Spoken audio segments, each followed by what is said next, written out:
Welcome to Ms. Chocolate, Teacher English Channel, where to learn English for beginners easy and slow. Letters Under the Pillow.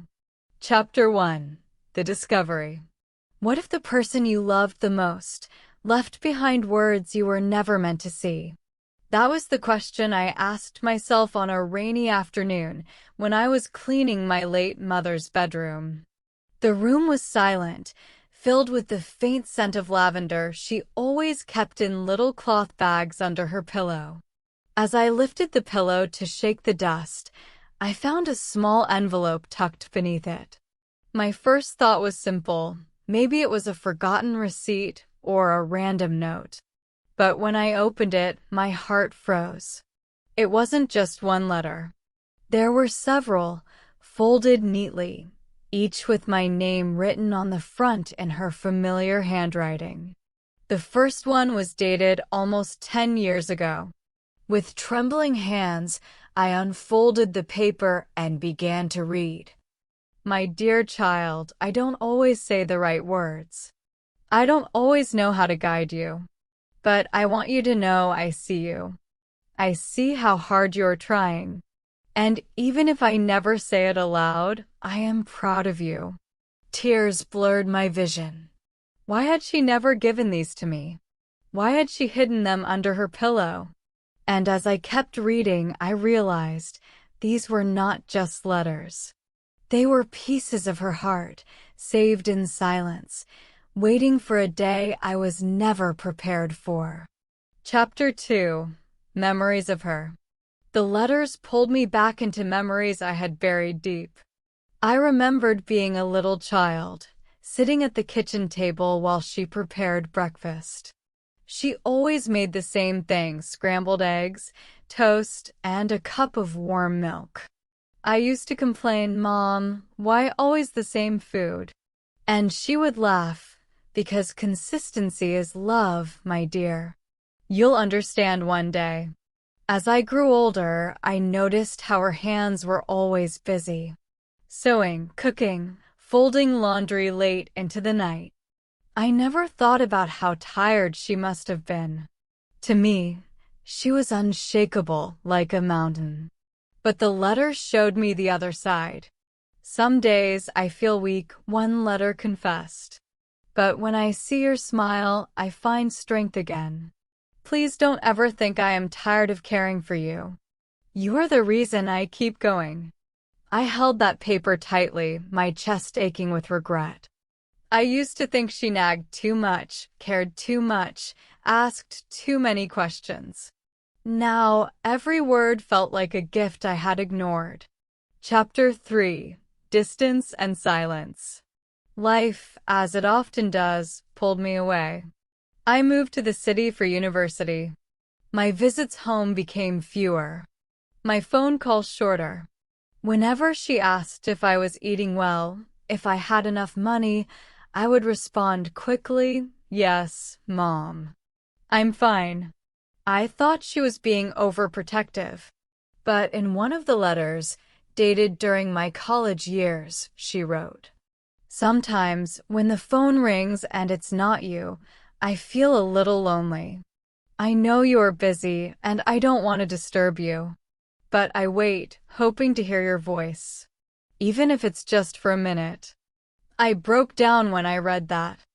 How many times had she waited for my call while I was too busy scrolling on my phone, chatting with friends, wasting time on things that didn't matter?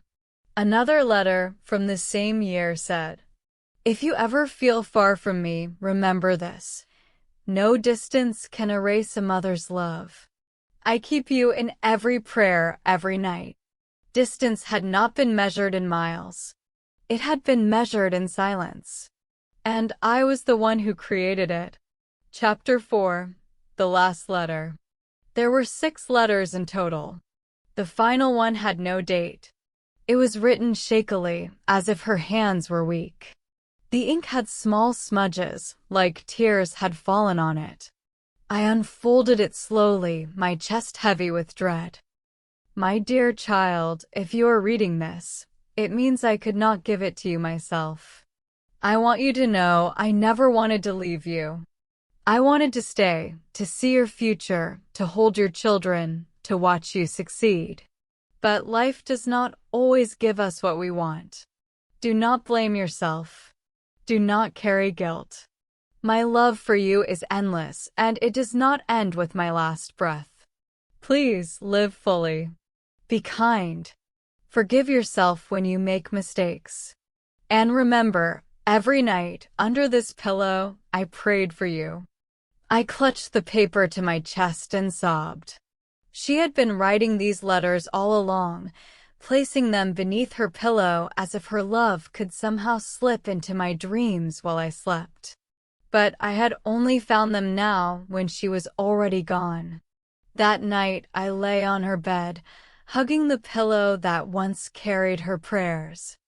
I closed my eyes and whispered, "I'm sorry, Mom. I should have listened more.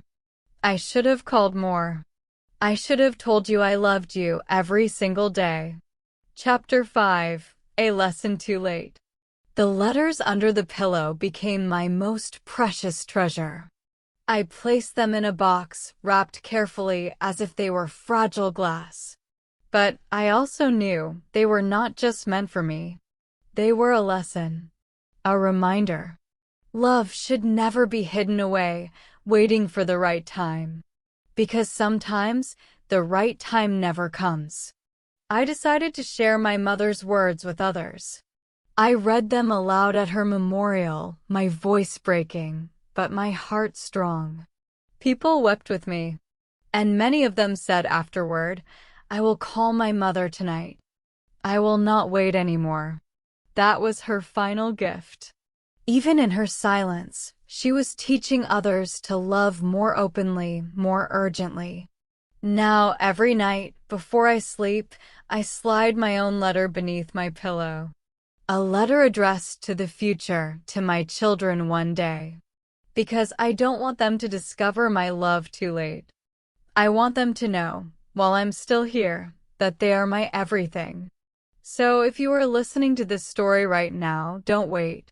Send the message. Make the call. Write the words. Because love, when left unsaid, becomes the heaviest regret. Thanks for joining me today. Keep learning, keep practicing, and subscribe to Ms. Chocolate for more sweet and inspiring English lessons.